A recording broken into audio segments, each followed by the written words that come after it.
Halo teman-teman, selamat bergabung kembali di channel berfisika.com bersama Kak Wawan. Oke, dalam kesempatan kali ini kakak ingin melanjutkan pembahasan tentang sifat vektor yang selanjutnya. Oke, kita langsung saja. Sifat vektor yang selanjutnya yang akan kita bahas adalah tentang perkalian vektor ya. Oke, perkalian vektor.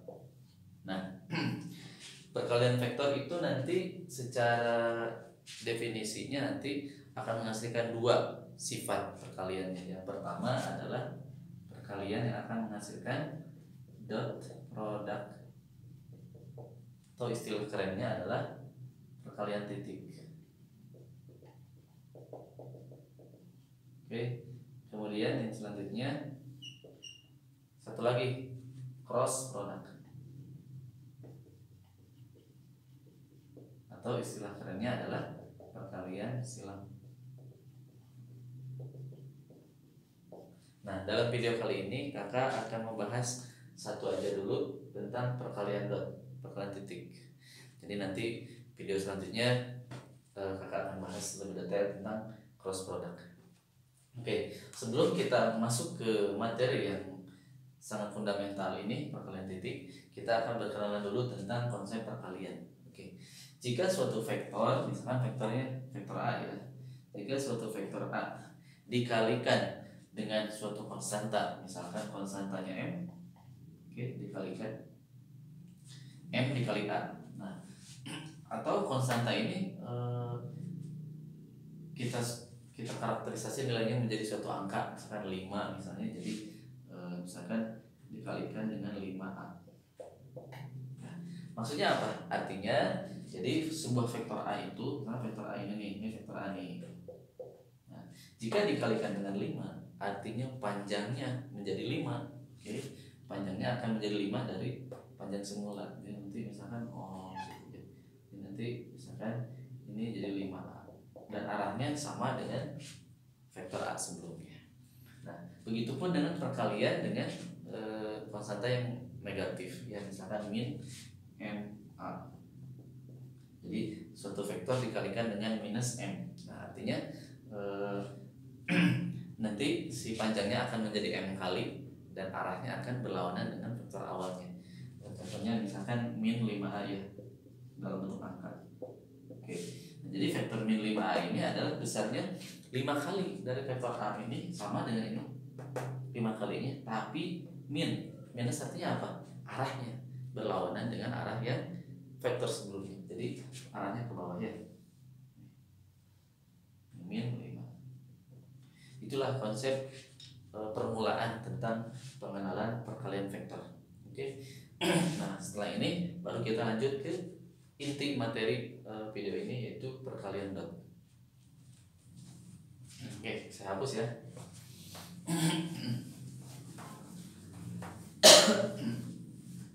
Oke, perkalian dot.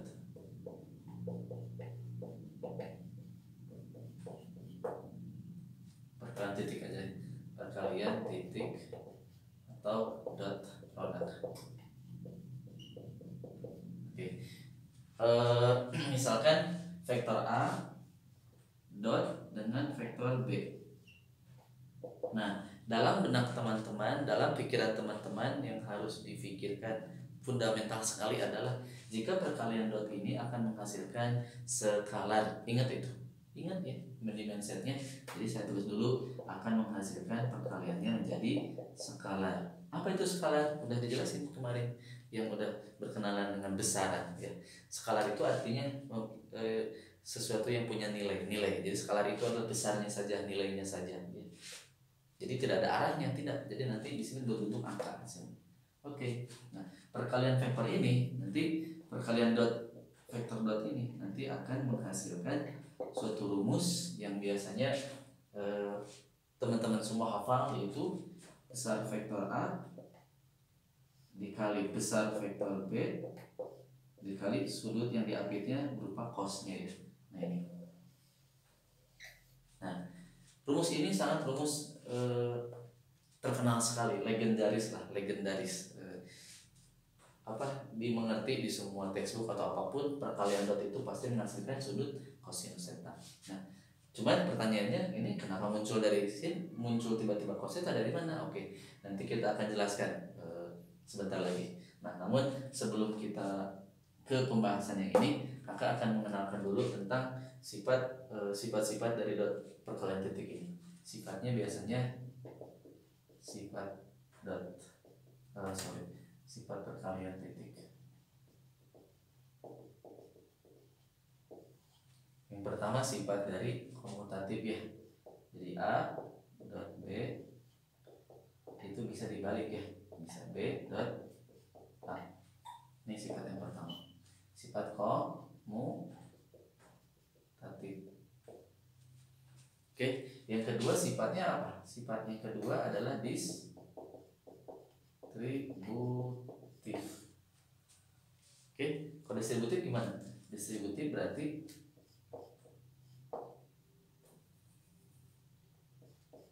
A dot B ditambah C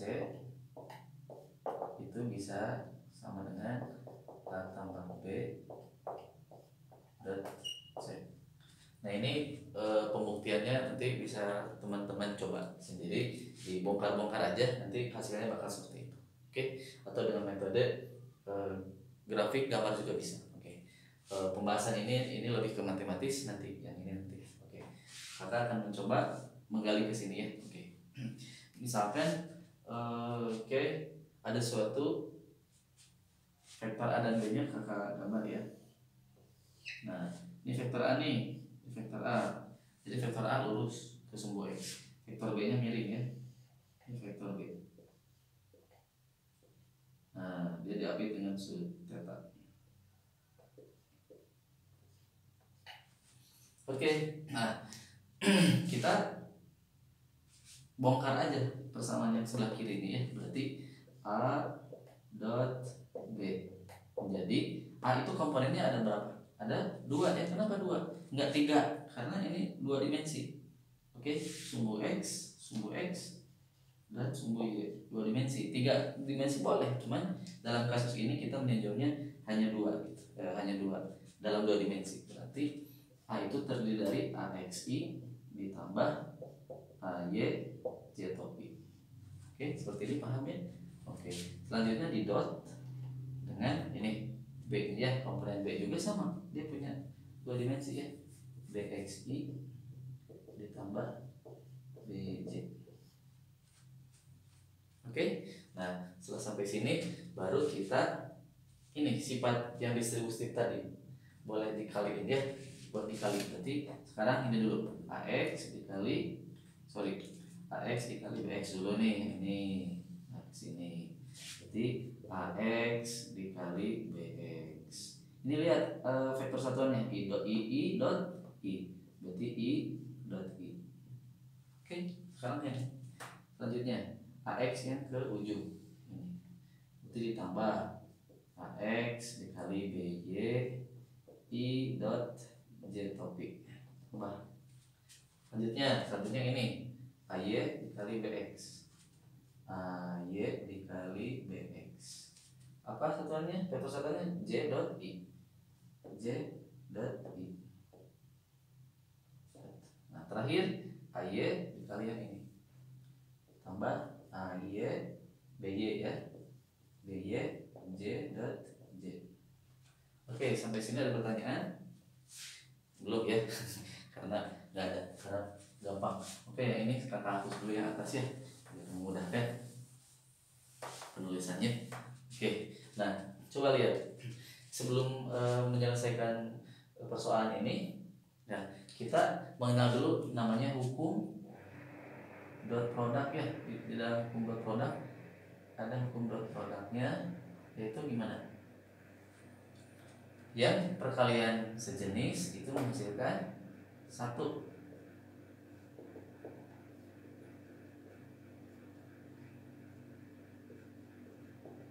Nah, kalau berlainan jenis itu 0 ya.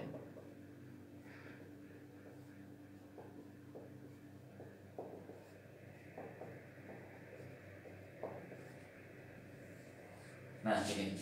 Jadi kalau I dot I sama 1, J dot J 1, K dot K 1. Kalau berlainan 0. Kenapa?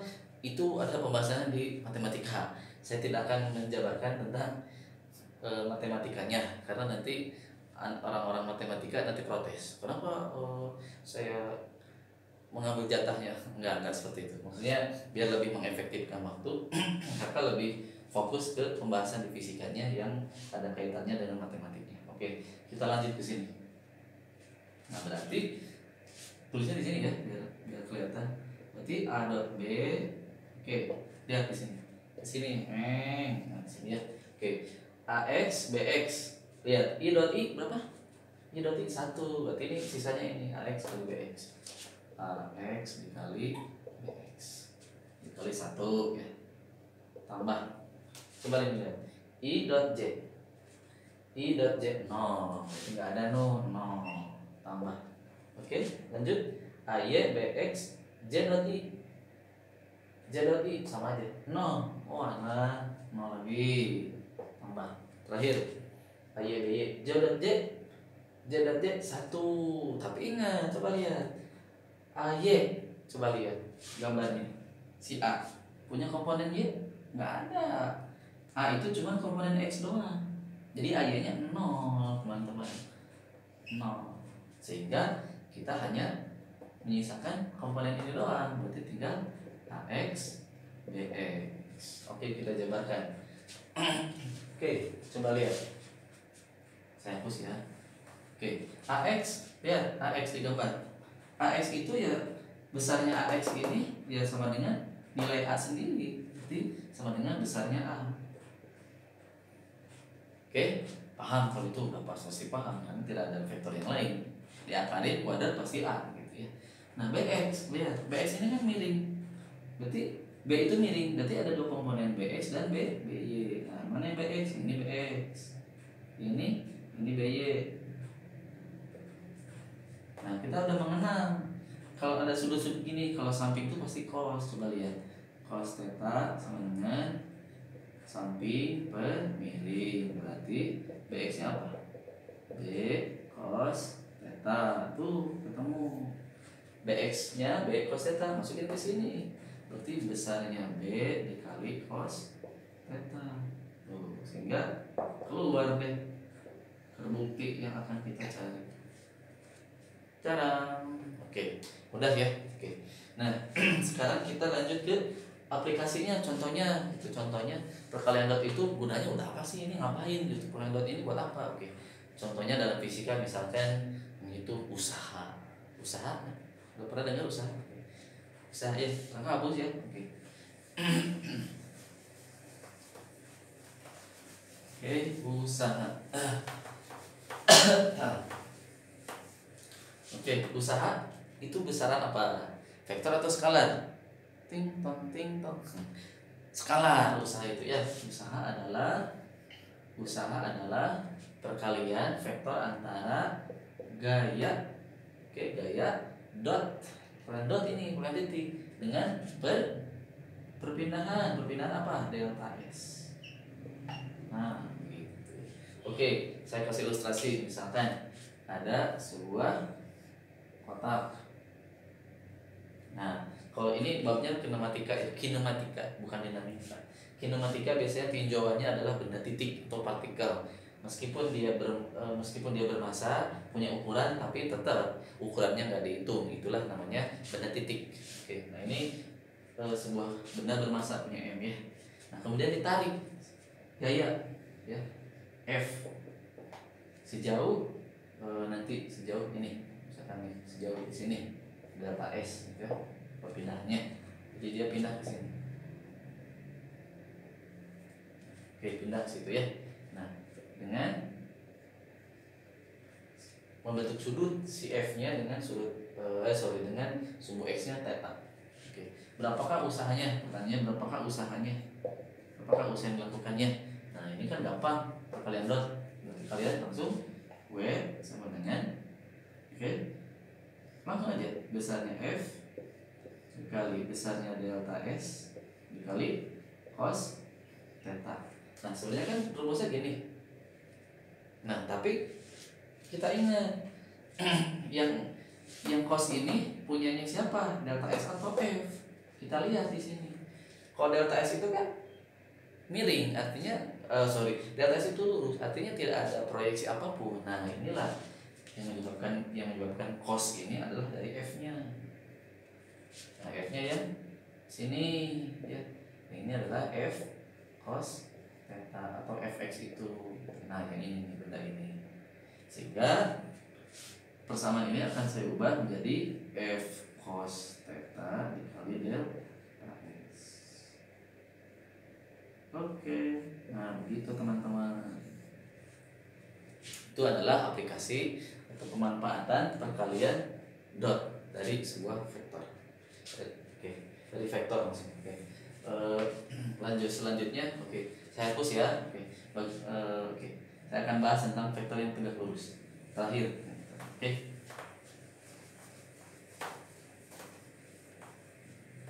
Nah, kita kembali lagi ke rumus tadi. Perkalian vektor dot A dot B adalah besar A besar A dikali B dikali cos theta. Maka sudutnya bakal kita temuin, bakal kita dapatkan. Cos theta-nya adalah ini, vektor A dot vektor B semuanya dibagi besar A dibagi besar B. Nah, ini rumusnya untuk mencari sudut di antara dua vektor. Jadi nanti kalau ada vektor A dan vektor B, kita ingin cari sudutnya, ini rumusnya.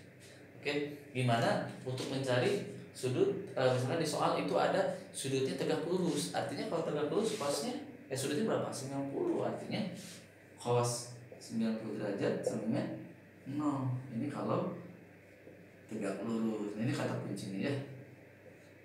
Jadi kalau tegak lurus tetanya sebenarnya 90 derajat. Jadi ini kata kuncinya ini. Keyword katanya. Jadi nanti untuk mengerjakan soal-soal berupa matematisnya nanti gampang. Jadi nanti sebuah persamaannya sedangkan ini AB cos theta dengan 0. Jadi nanti A dot B nya sedangkan 0. Jadi nanti kalau tegak lurus berarti nanti A dot B nya akan sedangkan dengan 0. Ini kalau tegak lurus.